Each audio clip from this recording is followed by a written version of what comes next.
Hey, Melissa Sim here, and I just want to say hello to everyone.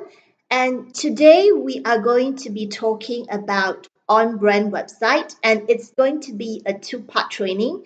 So for this first part, I'm going to be sharing with you 5 tips of what constitute an on-brand website. Okay? So the first thing about an on-brand website is actually about your brand essence. So what exactly is your brand essence? So you've got to imagine, say, Starbucks, right? So Starbucks is a brand, and when you walk into Starbucks, there are something that you expect, like great coffee, a nice environment for you to sit down, work on your laptop, and a place to chill and hang out. So you have a certain thinking when you want to walk into Starbucks. And it's the same with I love Kate Spade. So I'm going to talk about Kate Spade. It's funky, bright colors, right? Um, it's a feeling of fun.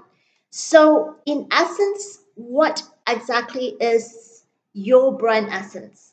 And your brand essence doesn't have to be boring because boring doesn't sell.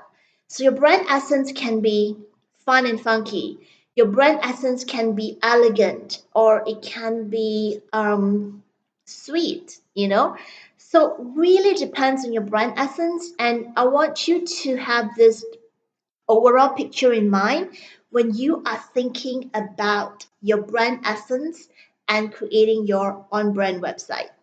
Now, the second thing that you need to think about when you are creating your on brand website is really your clarity and purpose. So, people, when they come into your website, right, and it's not just the website, but since we're talking about website, let's just talk about website. So people, when they want to come into your website, they need to know the moment they click, like, what is this all about? So there needs to be a clear sense of that one or two liner statement to specify clearly what you're offering, what you're all about, and to really speak to your prospective clients. I would see a lot of website when you go in, there are like tons and tons of words that you need to read through. And really, the internet is about going in and really capturing, right? Exactly what you're trying to say and just say it, right? In that one sentence or two sentence. And then once you've captured that interest, then people want to click and they want to know more about you, right? So that's the second thing, right? So you need to really know what you represent, what's your purpose, and there is the whole list of things about clarity. But yeah, for this short training, that's what we're going to talk about. So the third thing is really once you get your clarity and your purpose, would be your messaging and your copy. So it all like jives in together and then you can really flow so that when the person comes into your website, they know what it's all about, they know what's in it for them, and then you message, right? The message that you are sending to your clients, it's so important. Like you need to be talking in their words. So if they are using pain words like I'm tearing my hair out, you need to be using that words. Or if they are using pain words like, I need to get more sleep, then that's the kind of pain words that you need to be talking about when you're writing your copy for your website. Now, the fourth element is really the visual, and it's when I say the visual is there are a lot of elements of visual, but essentially think of it like the visual part of it here will be your photos, right? The visual part of it is maybe you don't want to put your photos. You may want to put some nice stock images. And all of that photographs, whether it's stock images, whether it's you, need to convey the message of your brand. Now, if you are your own brand, then obviously you need to have your photo there because people need to know who you are. They need to connect with you. And so having your photo there is a must. But if you're selling products, then yeah, maybe you don't need to. And that's when you need to convey that message, like what kind of products. The visual needs to be captivating, right, to your target audience. And the fifth one is about colors. So I always tell people don't go overboard with colors. Three is actually what I would recommend. Four is the max. Like you can't have dizzying colors.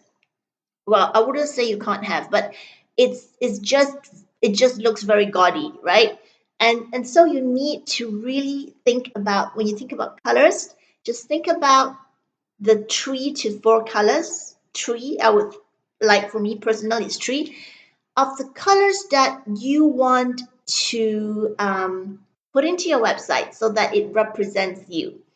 And usually you will choose colors that you wear all the time. So that's a little tip, right? Like if you like blue, most likely you'll be wearing blue.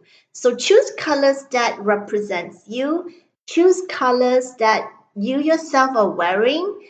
And obviously to bear in mind that when you're choosing a color, that even if you like pink, but if your brand is really about class and elegance, and you start putting sweet pink all over your website, now that doesn't convey a message of class and elegance, right? And it's really like I'm just making up here. It's really more than that. So if you put really light pink, there are things that you could blend in to make it classy and elegant. But I'm thinking if it's all pastel colors, right? And it's gonna have that sweet look. And here you are trying to project something classy and elegant. Now that's not gonna fly. So, yep, that's it for today for the training on your on brand website. And if you would like to know more about it, I do have a freebie that I'm offering that you can actually download and get hold of that a toolkit, a document that I have created so that you can kind of sit down, read it, and digest it. And so I'll see you next time when we have the second part training. All right.